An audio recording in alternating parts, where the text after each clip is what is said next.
Again, my name is Tom Hesterberg. I'm Director of Product Stewardship and Environmental Health at Navistar Incorporated. We're the major U.S. manufacturer of trucks and engines and buses, school buses, as well as RVs, military equipment in the U.S. They're European competitors, but we are, especially in the intra-city vehicles, the pickup and delivery vehicles. You'll see a lot of, they either have it Navistar or International on most of them around the city. So we're obviously very interested in this topic. I wanted to thank, I don't see Mary here, but thank Mary Nichols and Bart Cruz and Linda Smith for inviting me and organizing this.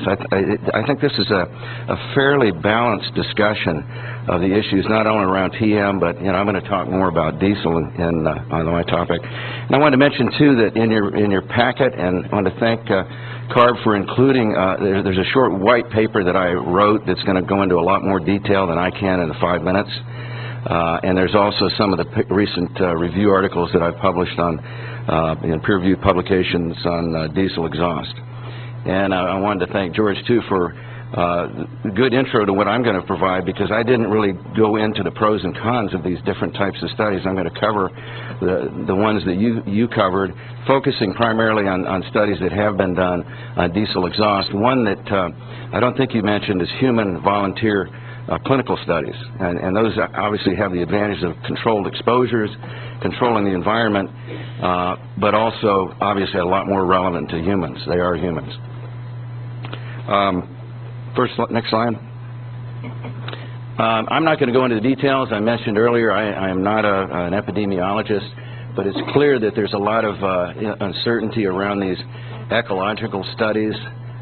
Model selection is one that a few years ago there was a lot of discussion around that, because that can certainly impact the results. And there may be a tendency to select those models that provide the increases in the associations.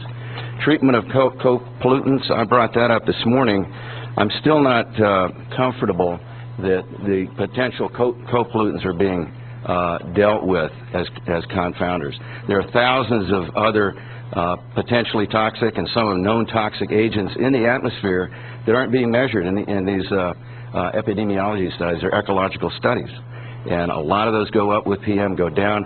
There's some recent studies, Joe Motley's group and others, where they filtered out the PM from diesel exhaust, and a lot of this toxicity is still there. There's not that much, and it's at high doses, but there's still toxicity when the PM are gone. So there are a lot of other components, seasonal trends. I'm not going to go into all these, but I think because of these uncertainties and because the relative risks are small, and I mentioned earlier the Buffetta paper that said unless you're over 2 in terms of relative risk, and for these we're down around 0.2, 0.1 to up to 0.4 or higher. We're down in the lower range of relative risk. I think there are other studies that need to be done to provide the biological plausibility, understand mechanism, etc.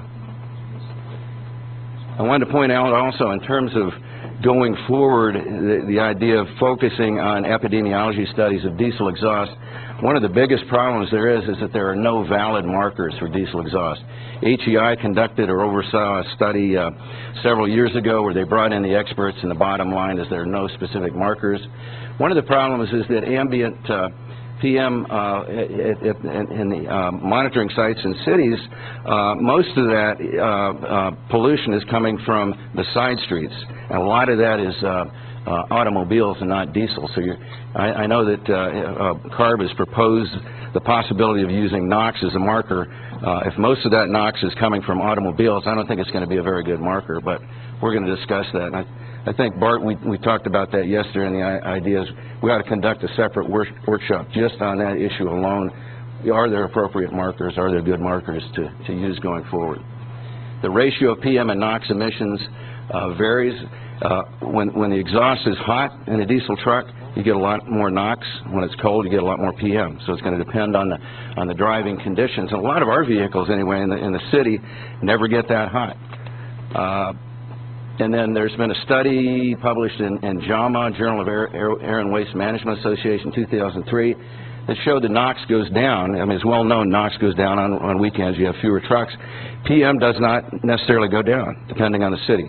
So there's not necessarily a good correlation.